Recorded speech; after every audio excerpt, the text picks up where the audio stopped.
Assalomu alaykum hurmatli obunachilar. High-tech posondagi sizlar uchun bularimizni ko'ringlar. Eng qizig'i mana bu sizlarga yo'qsa kerak, chugun versiyada bo'ladi.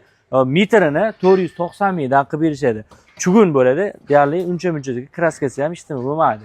Sizlar uchun bu holatdagi narxini aytmoqdaman. Agar kraskasi o'rnatib berish bilan bo'ladigan bo'lsa, o'zingizga kelishilgan holda bo'lasizlar.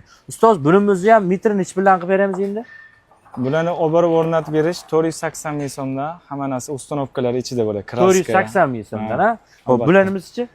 Bularni metrini 500 ming so'mdan o'rnatib beramiz. 480 mingdan qiladi bizning obunachilarimizga. Bitta like bosib qo'yishganlar, ha? Albatta. Keyingisini ham ko'rib olamiz. Bunimiz ham o'ta chiroyli holatda.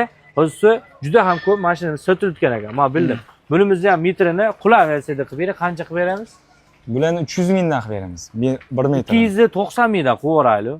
Xalq maza qilsin. 1 metr 633-do'kon va 299-do'kon ekanlar shularga qarashli bo'ladi. Ya'ni Shamshiboy, Namanganda. Mana bu berberlarimiz ham bor. Xohlaganingiz tanlasangiz bo'ladi. Mana high-tech posonimiz ham juda chiroyli ishlangan ekan.